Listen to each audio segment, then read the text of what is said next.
Welcome back to another edition of the Storm Report. I am Matt Schellenberger, joined by head football coach Mike Cochran. Coach, coming off a 42-14 loss at Southwestern Oklahoma State, a game in which you were 1-4 in the red zone and 3-16 on third down. To you, were those the biggest differences in the game?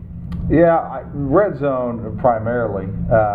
We did convert some fourth downs that helped with that conversion rate.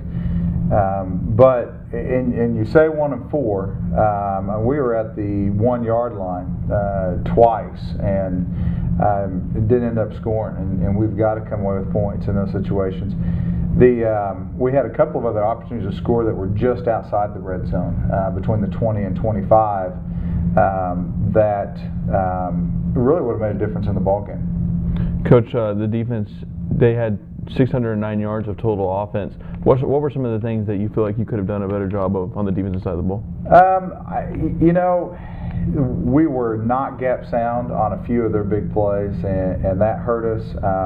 We also struggled getting pressure on the quarterback. So those two things, we've got to address and we need to improve before we line up and play on Saturday. Coach, I say his name week after week. It seems like Blake Cavell, another game, 12 tackles. He's been a force on the defensive side of the ball. I tell you what, he's had a great senior year. I'm really proud of him. Not only has he played good football, but he's an excellent student. I look forward to see what he's going to do professionally, and what God's going to do with his life after he leaves SNU. You did have 3 sacks the other day for 32 yards on the defensive side of the ball. You said you were struggling to get pressure. What caused those sacks? How were you able to get to the quarterback in those specific plays and other plays you weren't able to get the pressure? Pressure on the quarterback is kind of funny sometimes. If the quarterback, if he gets rid of the ball quick, and sometimes you're right there, but the ball's gone. Mm-hmm. And so that was part of what happened on some occasions. Other times, they just did a better job protecting than we did in terms of hitting an edge of a defender so that we can get by them. And the more pressure you put on the quarterback, obviously the more the lower his completion percentage is going to be, the better chance you have of forcing turnovers and those kinds of things. They were 4-5 in the red zone. Why were they able to be so effective when they got there? They just executed better. All right, we'll take a quick break, and we'll be right back with senior linebacker Blake Cavell. Martial arts instruction is more than self-defense. It's self-reliance. But even a sensei needs support. Tinker Federal Credit Union has had Elijah's back every kick, punch, and step of the way. And the strength of Oklahoma's largest credit union lets him focus on his passion: chopping wood. TFCU. We get it. Welcome back to the Storm Report. We're joined by senior linebacker Blake Cavell. Blake, the other day you had 12 tackles against Southwestern Oklahoma State. You're leading the team in tackles with 83. You played very well this season. You really stepped up in your senior year. How pleased have you been so far with your play this season? I should probably say these last 4 weeks, I think it was starting with, I want to say Southeastern. I think I had like 15. And from that point, I was like, I'm going to just try to rank them out, just max them out every game. I kind of set a goal for myself. I was trying to hit at least 100 tackles for the season. And I kind of got in that point where I seen where I could do it. And I would have to be over like roughly 13 every game to probably meet my mark. So, it kind of helps that, Mike had the single game tackles for 17. So I'm trying to beat it. I'm going to try to get 20. And I got this game coming up Saturday and one more game after that to try to see if I can beat it. You're on your way to 100 right now with 83. You've been getting 13 lately so much, you're probably going to break 100. You guys' defenses, you've improved from week to week. That's one of the things that we've noticed is how do you guys continue to keep improving? There's only 2 games left, but how do you guys finish these last 2 games strong? Well, with the way the season has gone, it's not a good thing for everybody. But you get to the point where you're not you find yourself battling against yourself because it's easy to just give up and quit.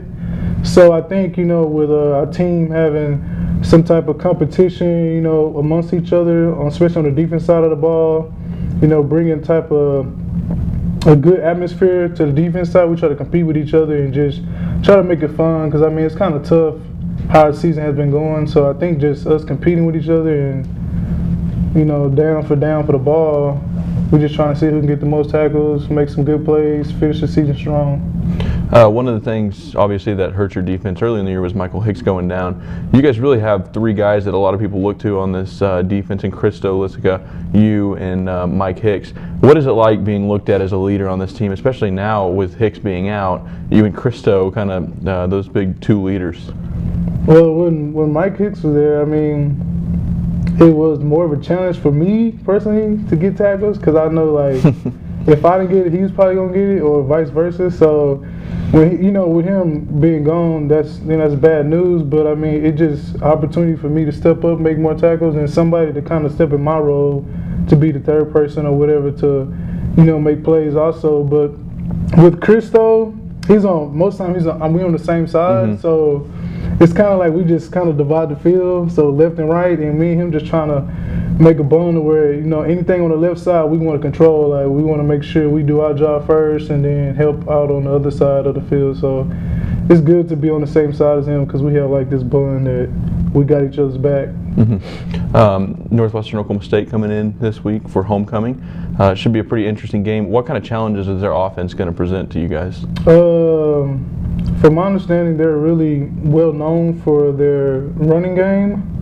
Their quarterback, he's not really known for his throwing, most of his, like, his legs. So me personally, I just want to make sure I don't leave any space between me and him. I want to, you know, be on attack mode, and that's the whole goal for our defense, is be on attack mode. So we can try to, you know, with the ball being on the ground, hopefully we can get the ball to actually come out of his hands, or with so much running going on. So that's the main goal, is to just attack. It's the homecoming game, final home game of the season. How excited is everybody to play in front of the home crowd again? And obviously homecoming is going to be a pretty good atmosphere. Yeah, I'm pretty sure it's going to be a good atmosphere I know me, I got like 12 people coming to see me, including my mom. So this is the first time her getting to actually watch me play since I've been at SNU, so I'm pretty psyched up about that. Plus, I'm pretty sure, you know, my other teammates probably in the same boat. For me, this is my last home game and my last senior game, so, you know, at SNU, so I think the atmosphere is just going to be a really, really excitement feeling, and I just hope that, you know, we on the side with a W this time, so we'll see how it goes. Absolutely, we'll be looking forward to it. Thank you for joining us on the Storm Report, Blake. We'll be right back with head coach Mike Cochran. Being a frontwoman takes confidence, dedication, and more than a pinch of swagger. Lucky for Kim, she has Tinker Federal Credit Union on rhythm guitar. And with our mobile app helping keep her checking account in tune, she can focus on what's important. Nailing that next solo. TFCU. We get it. Welcome back to the Storm Report. I'm Matt Schellenberger, joined once again by head football coach Mike Cochran. Coach, you bring in Northwestern Oklahoma State this Saturday. That's obviously the homecoming game. You get to come back home in front of the home fans. Should be one of the best crowds of the season, obviously, because of homecoming. What kind of challenges is Northwestern Oklahoma State going to bring? Well, Northwestern has a great football tradition. They have, perennially been at the top of their conference. They're making the transition just like we are, but they haven't dropped off at all. So it's going to be a battle. They played well enough to win against Southeastern. Overcame some turnovers, and that shows that they're a pretty good football team. They were, really close, with Monticello. And so they've got some good athletes and do a good job. Offensively, they've got 2 quarterbacks that have played. Both have been pretty good this year. Both are athletic, and so that presents some problems. Defensively, they roll a lot of guys in and out, and they move guys around. They're in different spots. They try to disguise some of their coverages and those kinds of things, and so they do a good job, I think, confusing offenses, mixing it up, and they're a challenge defensively. They're really solid up front. That's one of the things that you notice. Teams will have a hard time running the ball. Occasionally they'll pop a big run, but they struggle. I mean, there's a lot of negative type plays against them. One of the guys that jumped off the page to me at linebacker, Alex Himberger, he's got 66 tackles, but he has 7 of those for loss. How are you going to try to slow him down? Well, and he's a good player, and one of the reasons for that is up front they do a good job of keeping the offensive linemen off the linebackers so that they can fit and they can play downhill. And so, a lot of those tackles for loss are him just making a good read and playing downhill. And so I think it's really that those guys in the box, they're, you would say their front 6, out of their defense, do a pretty good job of controlling their gaps and being sound. They'll blitz some, but they don't blitz a lot. I mean, it appears that they feel like they can pressure you with their front 4, and they do good at that. Coach, you talked about how they play 2 quarterbacks, Reed Miller and LT Pop. They'll both play. Miller's thrown for 765 yards and 4 touchdowns. Pop's thrown for 573 yards and 3 touchdowns. But they like to run, both of them as well. You have to prepare for 2 quarterbacks. That's something that's obviously a little bit more difficult in the game plan. It is. They don't change up the calls a whole lot between the 2 of them because they both can do some good things within the scheme. They play about 3 running backs as well, and so we got to be sound no matter who's in there. We do have to defend all 11 players in the run game with the quarterback being able to run. So that does put pressure on you. You've got to make sure that your gap sound. Coach, you talked about they played 3 different running backs. They've got Javari Liggins. He's got 446 yards on the season, and Jerry Tutman has 60 attempts for 319 yards and 2 touchdowns as well. What kind of backs are they? Are they bigger, stronger backs, or are they kind of that want to get at the outside, bounce up? They're pretty versatile. They are. They're not the huge running backs that we've seen some in this conference, but they've got some speed, but they're also big enough to run between the tackles. Coach, obviously, I'll leave you with this. How excited are you guys to play your final home game of the season, and what have the seniors meant for the program in their final home game ever? Right. Well, I'm always excited to play at home. Our crowd has done a great job supporting us this year.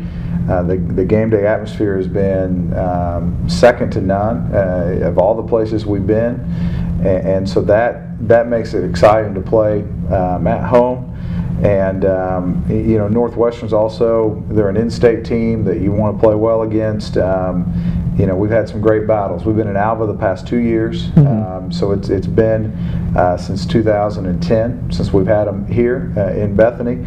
So we're excited to finally play them here and not in Alva.